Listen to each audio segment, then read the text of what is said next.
Salut tout le monde, soyez bienvenus sur ma chaîne YouTube et aujourd'hui les gars, on va, comme vous l'avez vu dans le titre, je vais vous expliquer et essayer de me renseigner justement sur quelque chose qui je pense tourne dans la tête de beaucoup de personnes.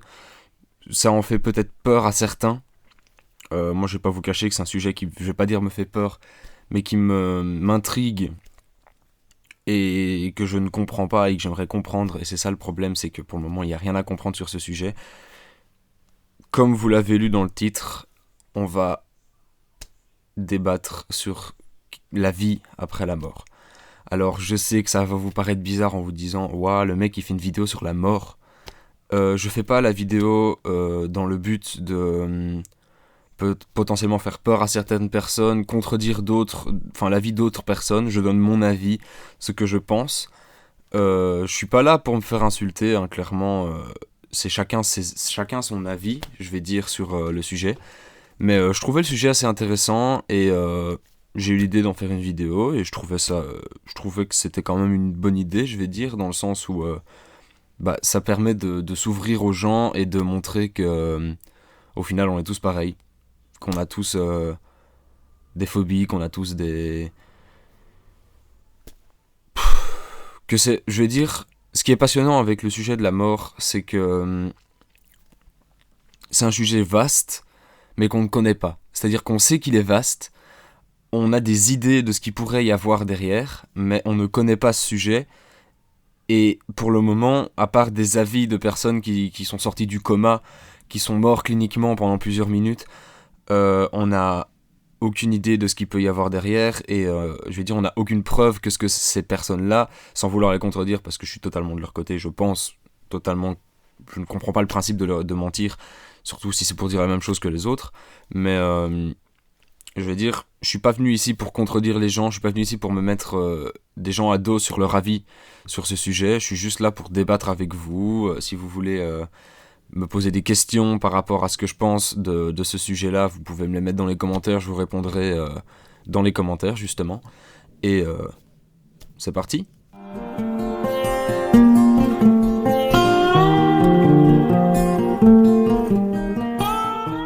Alors les gars, pour ce sujet-ci, qui est un sujet très très vaste, je me suis, je vais dire, renseigné dans le sens où j'ai été voir les avis de certaines personnes, j'ai été voir, je vais dire, des sondages qui ont été faits près de personnes qui ont eu de graves accidents.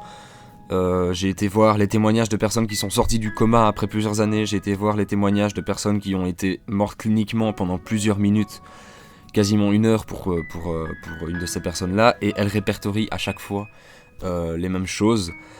C'est-à-dire que, en fait, dans cette optique-là, je pensais faire une vidéo, je vais dire, explicative de ce sujet-là, sauf que j'ai pas d'explication, étant donné que c'est un sujet super vaste, que personne ne connaît et que personne ne connaîtra avant de décéder.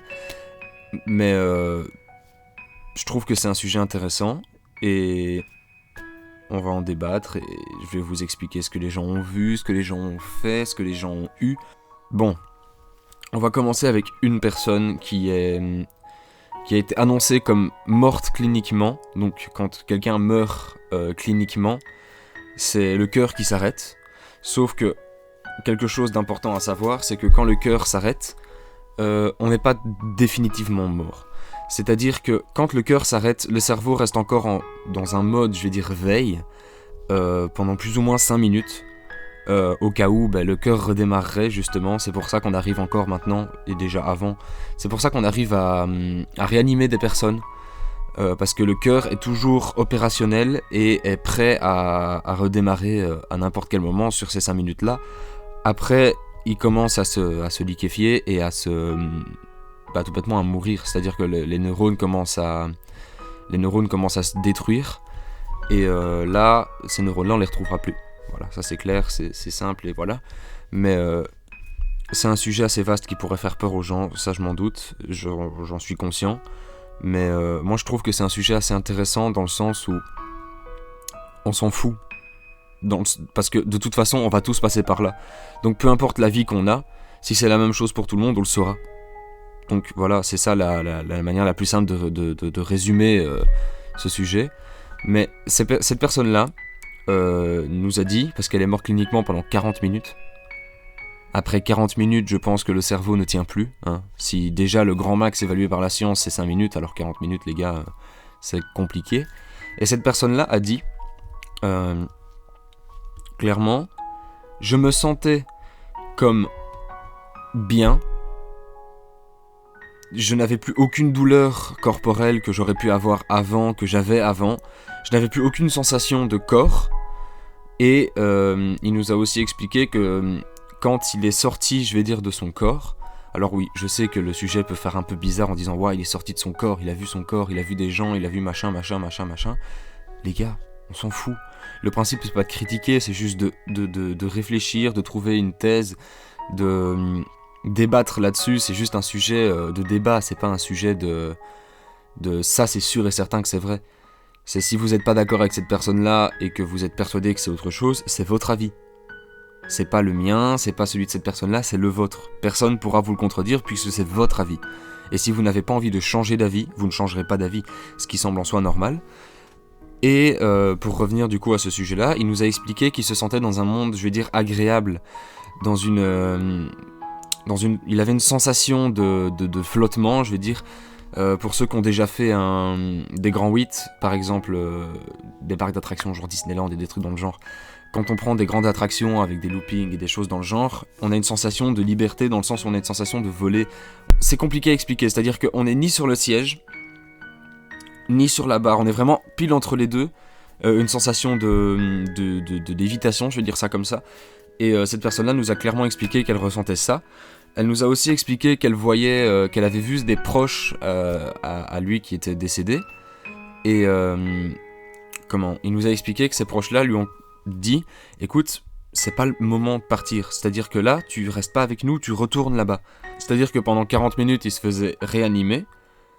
Mais pendant ces 40 minutes-là, lui parlait apparemment à sa famille, à ses proches décédés, qui voyaient, du coup. Et il nous explique aussi qu'il avait l'impression d'être en lévitation au-dessus de son corps. Il voyait tout le corps médical essayer de le réanimer. Il entendait tout ce que les personnes disaient, il voyait tout.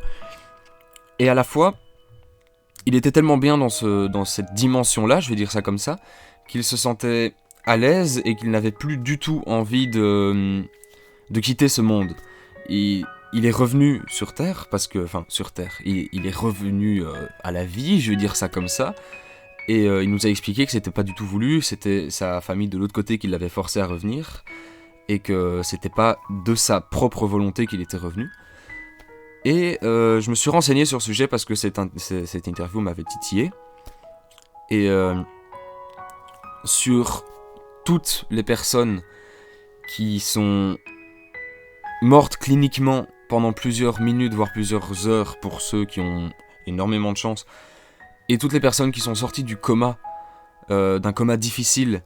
Déjà que le coma n'est pas facile, alors si en plus on dit un coma difficile, ça va être compliqué, vous vous en doutez bien, mais toutes les personnes qui sont sorties du coma, d'une mort clinique, 90% de ces personnes-là ont dit avoir vu justement la fameuse lumière blanche, un proche qui lui tend la main, ils vont au fond de la lumière, ils se sentent dans un monde agréable. Ils nous ont expliqué qu'ils se sentaient dans un monde agréable dans tous les sens. C'est-à-dire qu'il y avait des sons qui étaient agréables à entendre, on n'avait pas envie de ne plus les entendre, c'est pas un son qui va nous donner mal la tête après une heure. Il y avait des couleurs agréables à regarder, des couleurs qui faisaient du bien au moral de ce qu'ils avaient l'air d'expliquer. Et ils se sentaient juste bien là où ils étaient, ils voulaient plus revenir sur Terre, ils voulaient plus bouger, ils étaient juste bien. Et ils ont dit que c'était une sensation très agréable et que maintenant ils avaient plus du tout peur de ce qu'il pouvait y avoir après la mort, étant donné que pour eux ils avaient expérimenté la mort. Donc que pour eux c'était quelque chose où ils se sentaient bien, où ils se sentaient à l'aise. Et voilà quoi. Mais je me suis renseigné sur ces choses-là, justement.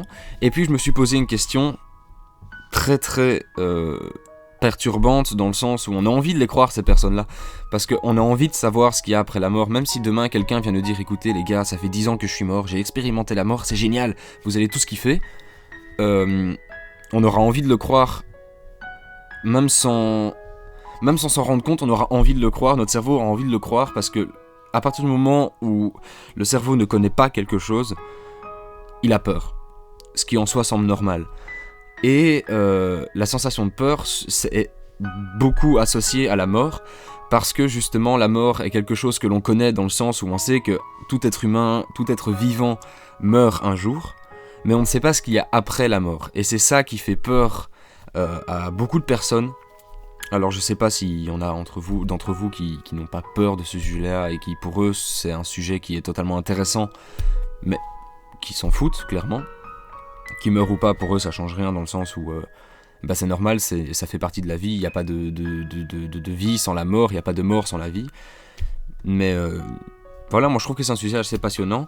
Et je me suis posé une question, parce que justement on nous explique que lors d'une mort clinique, je dis bien clinique, parce qu'en général à l'hôpital quand on déclare ta mort, c'est d'abord ta mort clinique et puis c'est tout, puisque de toute façon à leurs yeux tu es mort.